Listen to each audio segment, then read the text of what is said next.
Buenas tardes, mi nombre es Evelyn Gisela Gómez y yo voy a hablar acerca de el proceso de investigación, cómo se da el proceso de investigación, cómo interviene en las metodologías científicas, lo que es el conocimiento científico, y lo voy a ir relacionando con el proyecto de investigación que nuestro grupo ha trabajado.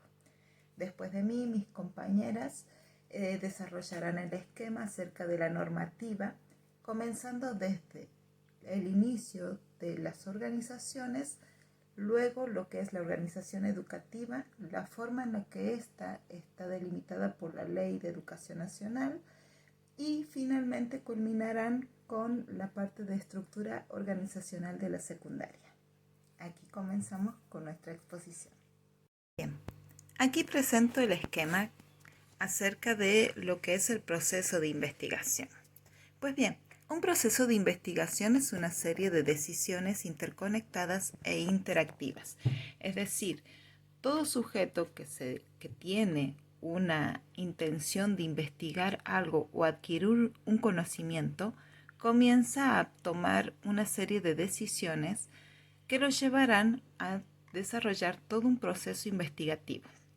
Todo proceso de investigación tiene una dimensión epistemológica que trata del tema que se va a investigar, las preguntas que se pretenden resolver, identificar las fuentes y los antecedentes de donde se obtendrá la información o aquello que vamos a investigar y establecer los objetivos y la hipótesis de ese conocimiento que queremos adquirir, de lo que vamos a investigar.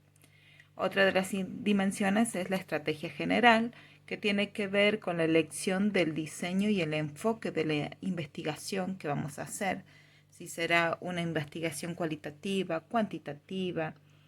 Luego también los sujetos u organizaciones relevantes para nuestra investigación y los criterios que vamos a tener en cuenta para la hora de estudiar o analizar. Finalmente, la última dimensión es la técnica de recolección y análisis de información, que tiene que ver con la dinámica, es decir, los métodos que se utilizarán para la recolección de información, la manera en que serán analizados y la secuencia de datos que se establecerán, la selección y aplicación de las técnicas de investigación para lo mismo. Bien, el proceso de investigación tiene 3 fases. Primero, la planeación, que es la preparación, anticipación del proceso. Luego, la ejecución, que es cuando llevamos a cabo la investigación. Y finalmente, la comunicación, que es un momento en el que se intercambian, como estábamos hablando de interacciones e intercambios, se intercambia información o hallazgos que se van obteniendo. El proceso de investigación tiene como finalidad la investigación científica. La investigación científica es el proceso de conocimiento de la realidad con el fin de describirla, explicarla y entenderla. Es decir, es un proceso reflexivo. ¿Por qué? Porque todo aquello que implica un obstáculo para llegar al conocimiento, esto dicho por varios autores, implica una reflexión acerca de aquello que yo quiero conocer. También es sistémico, puesto que todos los elementos que están relacionados respecto a los métodos que yo voy a aplicar y aquello que yo quiero estudiar están relacionados entre sí. Es metódico, porque nuevamente utilizo diferentes técnicas y métodos para adquirir esa recolección de información. Es controlado, puesto que constantemente es un vaivén de la información para corroborar si la información está llegando al punto en que quería, puesto que establecí una hipótesis anteriormente, si esto se está refutando, si se está aprobando, si se está ampliando. Y es replicable, es decir, que tiene lugar a ser errado y puedo modificar aquella investigación.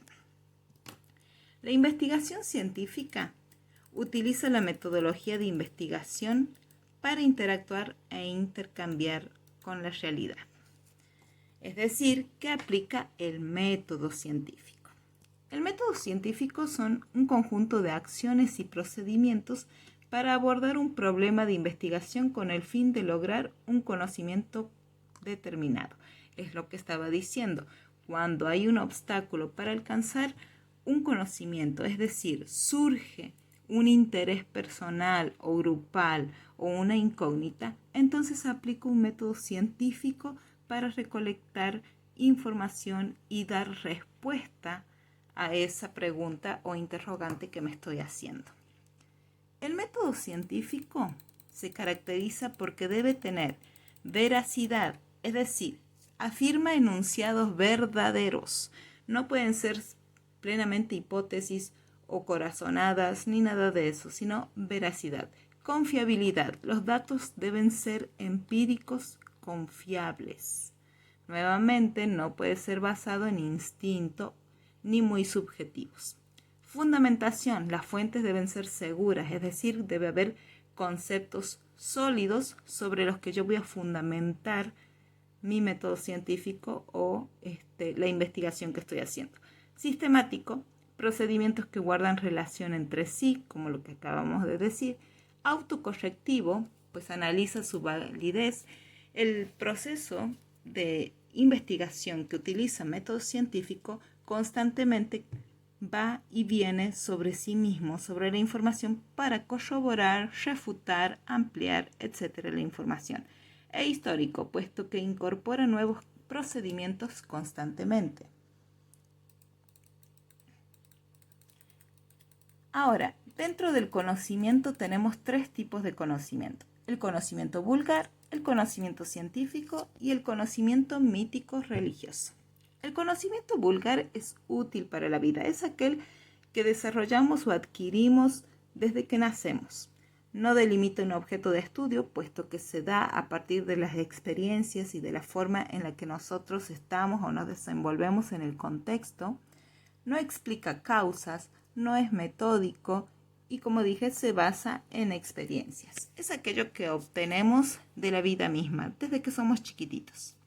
El conocimiento científico ya es aquel que es ordenado, delimita un objeto de estudio, es decir, decide qué es lo que va a estudiar o analizar, explica las causas, es metódico y su utilidad es tecnológica, es decir, que quiere dar respuesta, ya sea a un fenómeno natural, social o lo que fuere, pero con una finalidad. Esta finalidad normalmente ayuda o aplica para la sociedad en sí. Y el último, conocimiento mítico religioso, toma todo como objeto de estudio, no utiliza supuestos, pero sí es metódico y es aquel que es útil para la formación personal y espiritual.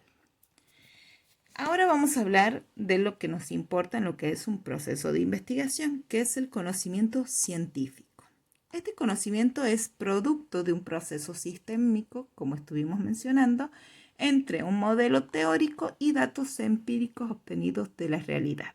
Es decir, el conocimiento científico nace a partir de lo que en la realidad o en el medio natural nos llama la atención o queremos dar respuesta, y utilizamos métodos para poder llegar a una respuesta de esa incógnita que nos está surgiendo.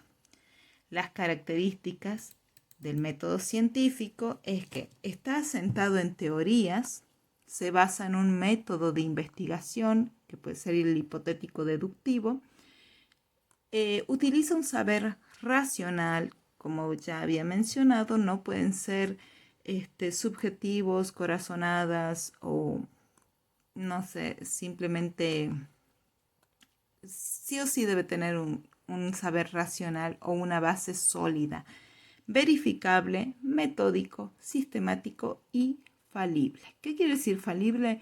Que puede estar mal, pueden haber errores, puede mi hipótesis haberse equivocado, es decir, es refutable. Ahora bien, nuestro proyecto de investigación es el embarazo adolescente en las trayectorias escolares. Antes de haber escogido este tema, nosotros hicimos una previa investigación de campo. Es decir, como estábamos hablando del proceso de investigación, surge una incógnita de nuestra interrelación o interacción con la realidad. Entonces, esto surgió al haber conocido 3 chicas del ciclo lectivo 2019 que tuvieron sus bebés a fin de año y en 2 de esos casos sus carreras o sus trayectorias educativas se vieron truncadas. Es así que decidimos luego de eso, de esa incógnita, establecer el problema de investigación. Todo problema de investigación tiene que tener 4 elementos. Primero, el interrogante, qué, cómo, en este caso es qué estrategias. Luego, la variable, aquello que vamos a estar estudiando o el fenómeno que vamos a tener en cuenta. En este caso es que las estrategias institucionales que despliegan frente a la situación del embarazo adolescente, es decir, las variables serían las estrategias institucionales que queremos comprender en la situación de embarazo adolescente que también queremos comprender. Luego tenemos el sujeto de análisis, que en este caso serían las alumnas de 5º año del Colegio Martín Miguel de Güemes, y la contextualización, que sería el Colegio de Sumampa. Luego establecemos el objetivo. Los objetivos son aquellos que delimitan las metas que planeamos cumplir. En este caso tenemos un objetivo general, que es aquel que es a largo plazo, se lleva a cabo una vez finalizado el proyecto. Y luego tenemos los objetivos específicos, que son más bien inmediatos. Es necesario pasar por todos los objetivos específicos para poder cumplir con el objetivo general. Los objetivos también tienen 4 elementos que los conforman. Tenemos el verbo primero, que es un verbo en infinitivo, que puede ser describir, definir, conocer, analizar. Todos son verbos en infinitivo. Luego tenemos también la variable, en este caso, describir de qué manera afecta el embarazo la trayectoria estudiantil. Luego tenemos el sujeto sobre el que vamos a estar analizando, que serían las alumnas de 5º año, y por último la contextualización del Colegio Secundario Miguel Martín de Güemes, también de la ciudad de Sumampa. Después de esto tenemos los objetivos específicos, que como bien dije son más inmediatos, aunque la formulación es igual. Un verbo en infinitivo, la variable, el elemento o sujeto que se va a estar analizando y la contextualización. Ahora bien, todo proyecto de investigación tiene una hipótesis. La hipótesis es la idea preliminar que se hace el investigador o las respuestas anticipadas que se hace de aquello que piensa analizar. En este caso estamos haciendo un proyecto de investigación cualitativa, puesto que será más subjetivo al utilizar entrevistas personales con las chicas en cuestión. Es así que en lugar de utilizar una hipótesis clásica, usamos anticipaciones de sentido, es decir, son anticipaciones en forma de interrogantes. Estas anticipaciones son las preguntas que están muy relacionados a los objetivos que nos hemos planteado anteriormente. Nuestros objetivos específicos están íntimamente relacionados con estas anticipaciones en forma de interrogantes, que son aquello que queremos responder a través del proceso de investigación. ¿Qué se entiende por trayectoria estudiantil truncada según Flavia Terigui y cuáles son los factores que inciden en este fenómeno? Son algunas de las anticipaciones que queremos alcanzar una vez logrado el marco teórico que nos dará la base sólida de nuestro proceso de investigación, para luego desenvolvernos en lo que serían las entrevistas. Después de esto agregamos el marco teórico, que como bien dije es el marco referencial, es decir, el tema de donde nos estamos sujetando para establecer todo aquello que queremos investigar. En este caso utilizamos un libro de Arminder Verasturi, que es Los duelos de la adolescencia, en el que esta autora nos habla claramente acerca de cuáles son los procesos psicológicos y emocionales que traspasan las adolescentes en situación de embarazo. También la mirada social que ellas reciben respecto de docentes, compañeros y familias en sí. Y luego tenemos la mirada de Flavia Terigui, quien nos habla acerca de lo que es la trayectoria estudiantil y cómo depende de la escuela poder promover y ayudar en cualquier circunstancia a chicas embarazadas o con hijos para que se pueda evitar el fracaso escolar en su trayectoria estudiantil. Bien, hasta ahí nuestro proyecto y es así como hemos llevado a cabo de acuerdo al proceso de investigación.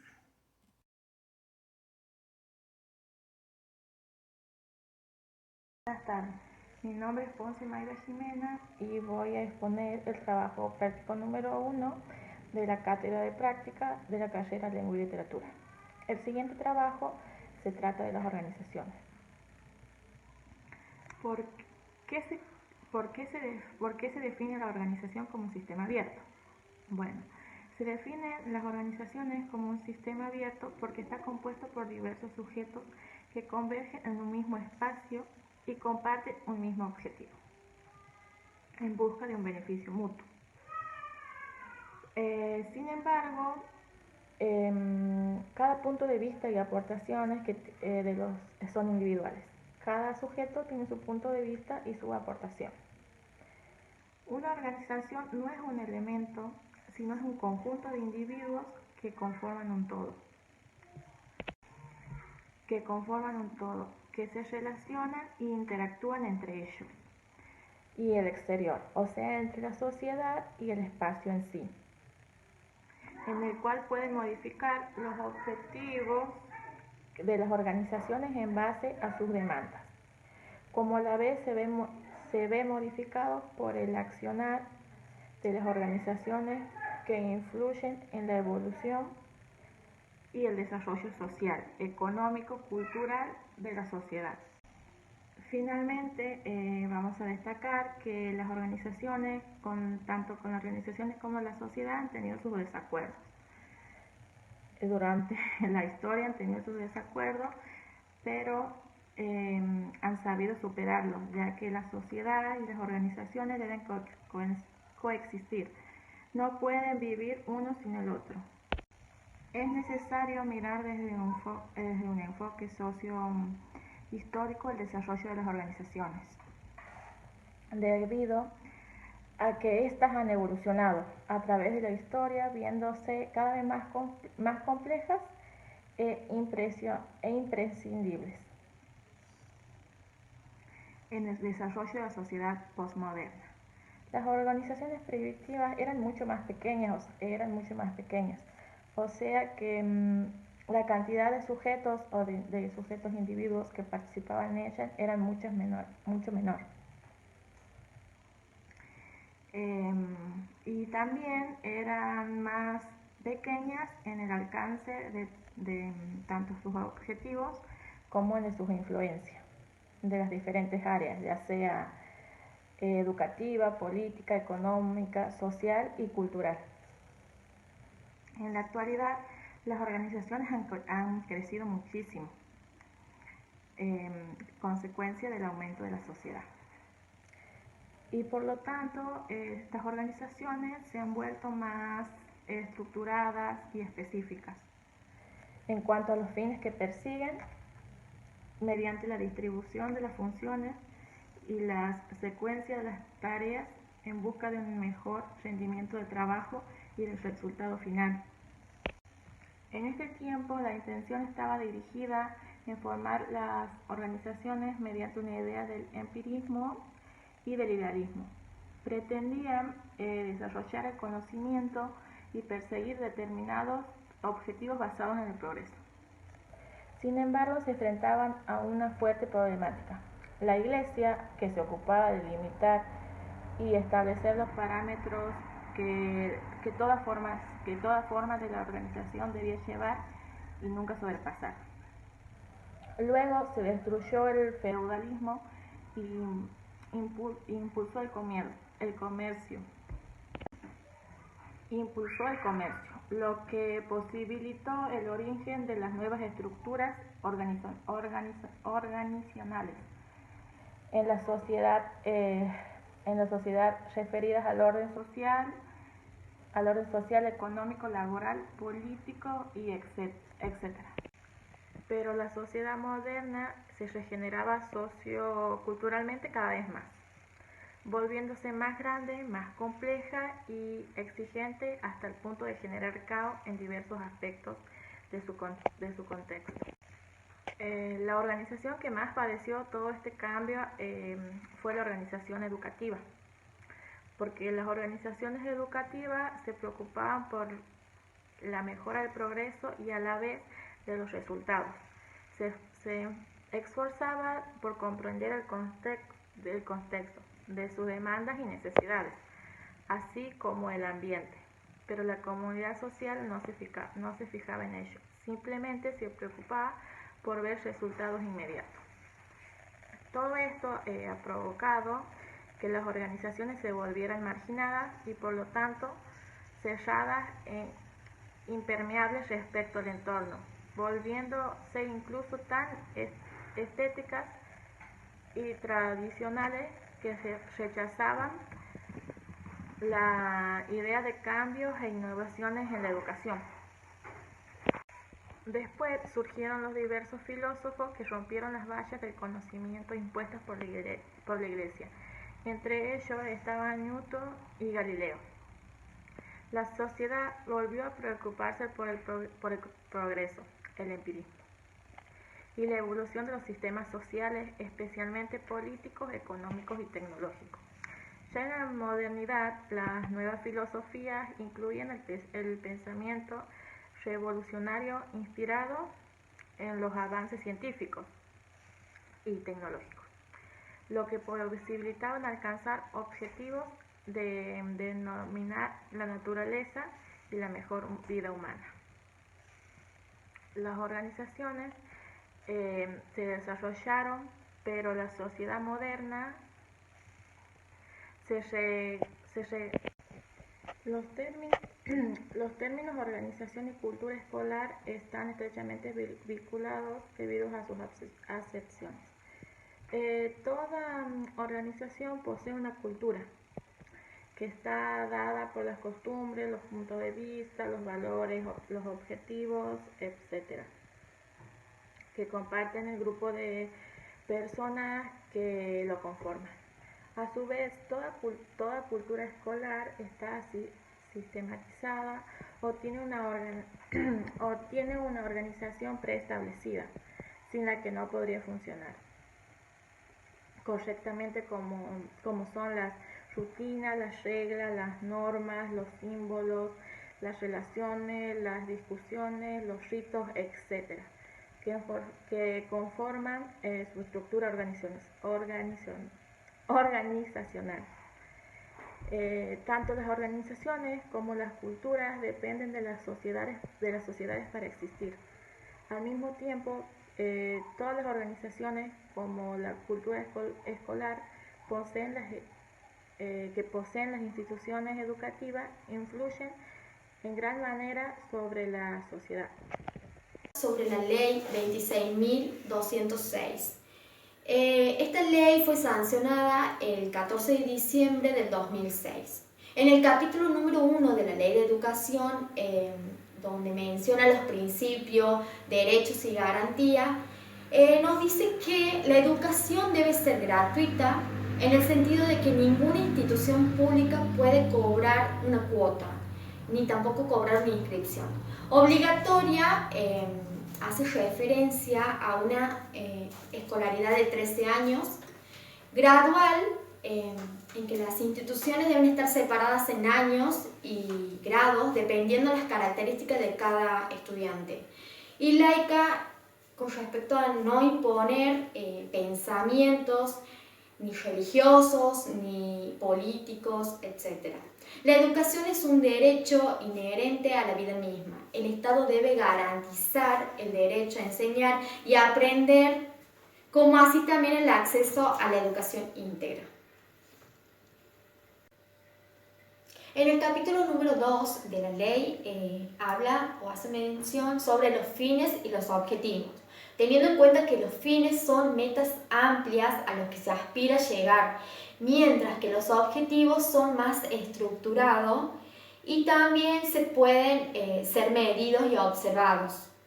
En la educación, algunos de los fines es, por ejemplo, lograr una igualdad, una calidad, inclusión, permanencia, etc. Mientras que los objetivos habla o menciona sobre una identidad nacional, formación de ciudadanos. El número 4 de la Ley de Educación hace referencia a la educación secundaria, destinada para adolescentes y jóvenes. Por un lado tenemos la finalidad, que es preparar jóvenes para la ciudadanía, es decir, formar personas conscientes, eficientes y responsables. Y por otro lado tenemos los objetivos, que es brindar una formación ética y también una formación intelectual. La estructura organizacional se divide en un primer ciclo con contenidos generales y un segundo ciclo con orientaciones específicas.